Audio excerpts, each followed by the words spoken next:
There's still power in the blood, and with each drop 10 million souls can be set free. I'm so glad that in God's plan He has offered every man cleansing power in the blood of the Lamb.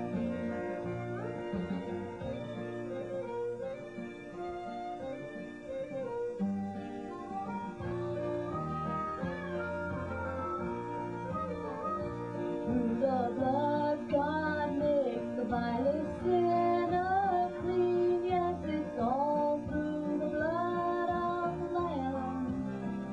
And all throughout the ages men have been redeemed. There's still power in the blood of the Lamb. There's still power in the blood, and with each drop 10 million souls can be set free. I'm so glad that in God's plan He has offered every man cleansing power in the blood of the Lamb. There's still power in the blood, and with each drop 10 million souls can be set free. I'm so glad that in God's plan He has offered every man cleansing power in the blood of the Lamb.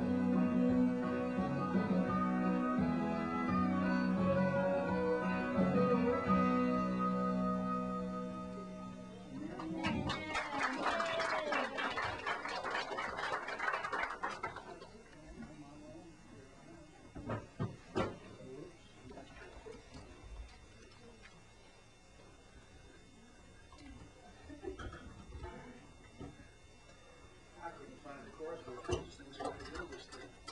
You might have to go forever. Now, I will have to make an attribution here and tell you that there was a lady who inspired this message. She was sitting alongside of me in the car next to me, that is, at a stoplight, just a little bit ahead. So I could see the bumper stickers on her car. And on this side she had woman power. And on the other side she had a bumper sticker that said, when God created man, she was just joking. Well, now you've got the lady in mind. The next thing she did is she came out from this lane and cut across in front of me. And when I blew my horn, because I was greatly surprised, she wasn't very nice to me. I felt embarrassed for the kids in the car for some of the things she did and said to me, you know. She wasn't much of a mother, was she? But I still am going to give her this much credit that from that I began to think about today's sermon more seriously. And she may have been a little confused about whether God was a man or a woman. Quite honestly, I don't think He was either. And we men have claimed Him as a father, but I don't know why you ladies can't claim Him as a mother. And I don't see any difference as I look at fathers and mothers. They're the same. What makes them a real father? What makes them a real mother? Why, I even hope that when my grandkids get raised up, they'll look at me like a real grandfather. And remember, sometimes I told them, no, you can't do that. That's not being responsible as a person. And there are other times I just need all the encouragement in the world saying, yes, that's great, keep it up. I think that all of us should have that strength of a mother. And so I'm giving a new title to my sermon, you see. Strength of a mother.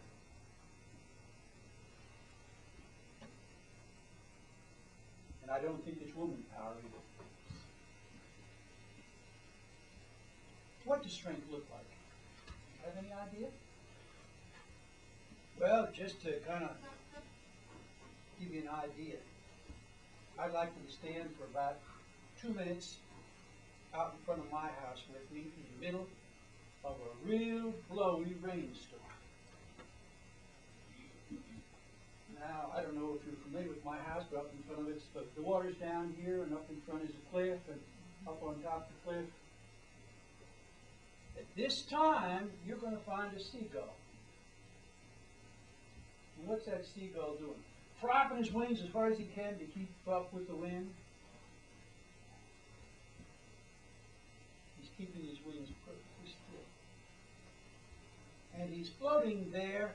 You know, I'm leaning over like this to stand up. And that seagull's not moving a muscle, floating there. And all of a sudden he decides he wants to go right straight into the wind as fast as he can go. Poof, off he goes. Now that's strength. Because if I try to walk, I can't hardly make it. So what is strength?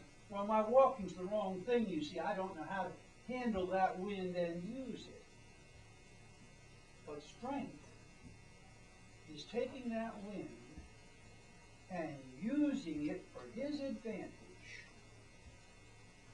No matter what the adversity is, matter of fact, strength is taking that adversity and using it for some advantage.